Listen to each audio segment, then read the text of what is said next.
Man sila. Ito kaka-recover lang. Na paano na sa Baliling. Nagkabaliling. Pinagaling lang ni Colin. Okay. Pero ngayon okay na. Oo. So ibig sabihin, ano bala to? Nagkasakit nung nakaraan. Oo, na-ICU. ICU. Malala talaga yan nung una. Noong una. Pero ano kayang ginamot nung pamangkin mo, sir, no? Medyo curious din ako kasi... Binilad niya daw nung una, ginawa niyang daing eh. Binilad sa init.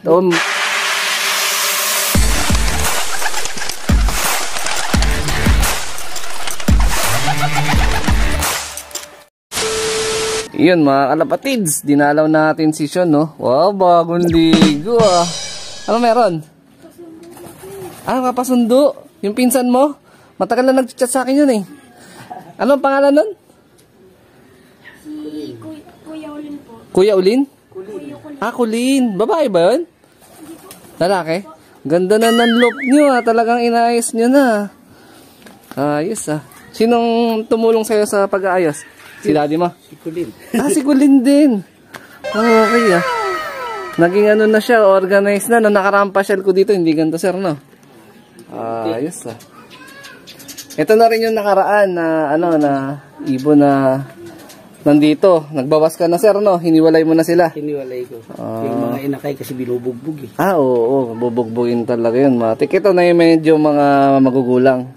Oo. Etong mga nandito, ito na yung mga bagong pabatcher o datihan na itong batcher? Ano pa yung binatawan mo nung nakaraan? Nung nagbitaw tayo dun sa may ano? Ito yun ano? Opo. Ayan yun. Saka ito. Yung dalawa. Kanina pa ito nasa labas? Hindi nagsikain eh. Ganun. Ito nandito sa ilalim. Yan yung ano. Ito yung nakabreed dito nung nakaraan sa ibabaw. Binabanyo na. Okay. May bathtub pa sila dito. Yan. Ayan, liguan nila. Ayos. Anong pinakain mo sa kanila ngayong araw? Flyers, ano? Super po. Yung super. Ibig sabihin, malalakas to kasi super eh. No? Super Saiyan. Ayun, no? Parang mas relax sila sa, sa bago nilang setup ng loft, no? May kanya-kanya na sila na, na designated na butas. Kasi mas organized. So, hindi na sila mag-aaway, no? Hindi naman Ayan no. Ano nga tawag sa ganyan? Polycarbonate yun ano? Itong pang... hindi. Ayan no. Pero at least meron na silang kublian. No? Mag-asawa ba itong dalawa? Okay. Mga mag-iitlog na. Meron pala dito na may one eye cold sila Sean. Ayan. Ang ginagamot nila is Cure Gold. Ayan. Disclaimer lang. Okay naman din talaga yun kasi nga panggamot naman talaga ng one eye cold yun. Kaya lang medyo syempre dahil kailangan din nating maging budget aware na syempre magastos din yung Cure Gold ka ng Cure Gold. So meron akong binigay na tips kila Sean. Sabi ko bumili na lang ng Betracin Gold tsaka T2S. Ayan, once a day. Paghahaluin lang sa sa container ng tubig. Tapos may solution naman dun sa may likod ng mismong pakete, susundin lang. Lang yan, 5 to 7 days lang, magaling na to. Para mas tipid sir, kasi pagka medyo maaksaya sa Ayan, natandaan mo ba siya yung natin, turo ko? Oo. Ayan may una ito, parang ito lang muna yung nagkaroon ng one eye cold sir, nung nakaraan Hindi, binigay yun may one eye cold. Nung binigay, may one eye cold na. Okay. So, hindi pa siya masyadong magaling na magaling. Pero, konti na lang naman Ayan Gumaling siya nung una bumalik. Bumalik. Kasi pag hindi mo na continuous yung paggamot, may chance talaga na bumalik. So, kaya pala hiniwalay mo na lang. Para at least hindi mahawa yung mga malulusog na ibon dito. Ayan. Ito yung mga ibon na iba lang dyan Yan, kondisyon naman sila. Ito kaka-recover lang. Na paano? Sa Baliling. Nagkabaliling. Pinagaling lang ni Colin. Okay. Pero ngayon okay na.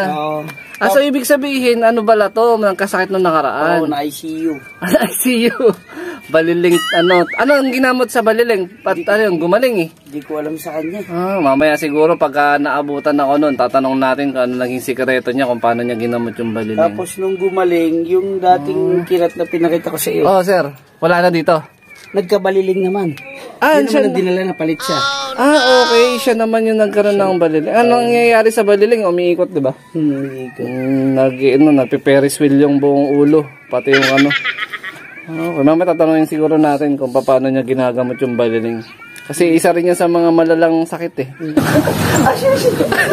So ito yung baliling survivor ni Sean. Ayan. Pero isa-suggest ko na ihiwalay mo muna. Para mas masecure natin na hindi niya mahawaan yung iba. Kasi may chances pa rin to. Kasi kanina nung dinampot ni Sean, nakitaan ko pa na medyo bumabanking pa eh. Bumangking. Pero meron ka pa bang mapaghihiwalayan na ano na lugar nito. O kahit sa maliit na ano lang. Gagawin na lang. Oo. Pero maganda katawan niya. Yun yung maganda dito sa ibon. So meaning sigurado na pa-recover na talaga. Kasi kung may baliling, yung minsan kasi hindi kumakain. Kasi pagka gumaganon, Siya malakas nakakatuka. Oo, hindi nakakatuka. Ito, ibig sabihin, pa-recover na. Pero recommend na hiwalay muna. Tapos, monitor sa vitamins, tsaka sa malinis na tubig para magtuloy-tuloy. Tapos, ligo na lang siguro, asin na may paminta, di adobo, no? Hindi, ano lang, asin na may suka para matanggal lang yung bakterya sa mga balahibo. Kasi makakatulong din yun. So, yun, no? Maganda naman yung ano, hipo. Tama po ba yun? Ano ba yung mga sinabi ko, yung mga tips? Hindi pa naman din ako nagkaroon ng issue ng baliling sa sa loob, pero kalimitan kasi ang baliling, marami nagsasabi na nakukuha na ibon niya sa stress. Tsaka possible virus syempre. Ayan. So yun yung gagawin mo. Saan mo pwede ilagay yan kung sakali?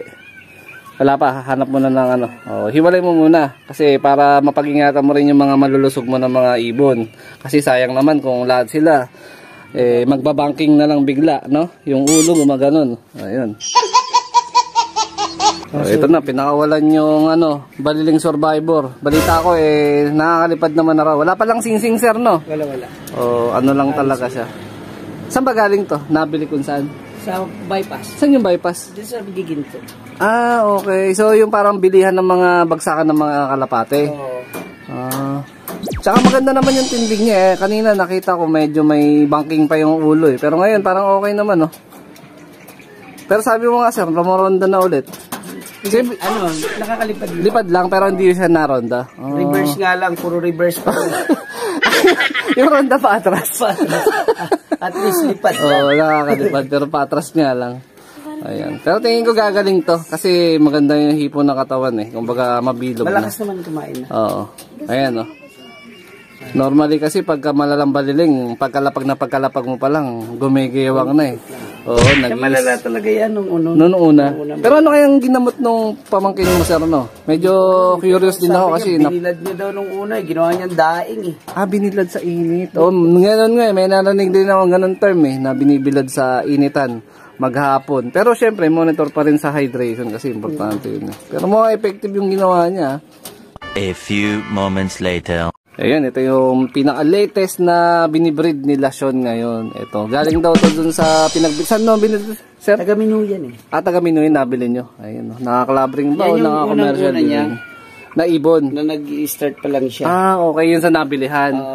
Pero hindi nyo na to malamang mapapabatcher kasi mukhang may edad na sa kanya. Napaamo. Napaamo nyo pa? Lahat ng napatubo namin na pakpak So, pagka nabili nyo, bubunutan nyo na agad diretso ng pakpak. Hindi mo na. Natutubo namin. Katulad nito, di ba, nung nakarang di nakakalipad yan? Oo, yan. Ngayon, rumuronda na rin yan. Hindi, ibig ko sabihin sa kunyari, bagong bilhin nyo yung kalapate, anong ginagawa nyo yung sistema para mapaamo? Bunot agad o ikukulong muna? Kinukulong lang. Kulang lang muna. Tapos mga ilang araw, pinahayaan na namin. Yung Yung iba, ito mga bunot na to. Oo. Mga bunot Kalimitan kasi pagka medyo magulang na yung kalapate na nabili, minsan mahirap na pabatcherin. Pero sa kaso nito, napabatcher nyo pa. Pero itong hen, hindi nyo napabatcher. Hindi ko pa sinusubukan. Pero pag nagpisa siguro, tatawag may itlog sila, no? Kasi nakatistis yan Oo. Bubunutin ko na rin. Okay ito din pala. katulad nitong mga to. Napaamo yan. Ito paamo din, no? Napaamo na lang yan. Kasi Binili rin to, di ba sir? Hindi, galing yan kay Kulin. Sa kay Kulin, binili sa pinsan. Oo. Yan. Puro yan, pati yan. Puro paamo. Napaamo. Dati ito, magkasama. Maganda tong grisel, Sean, Kunin mo nga to, Sean, pasuyo. Ayan, Ayun, Gandang grisel, Kapares niya yung isa nandun, Opo. May singsing ba siya? Wala, yung isa lang yung nakasingsing na naka-BFRC. Sabi ni Kulin, tinanggalan ng singsing. Tinanggalan? Bakit daw kaya? Ayan, bago. Baka dinivorce niya na sa asawa, no? Tumubo na siya. Gano'n nakatagal tong grizzle na yan? White grizzle na yan sa'yo?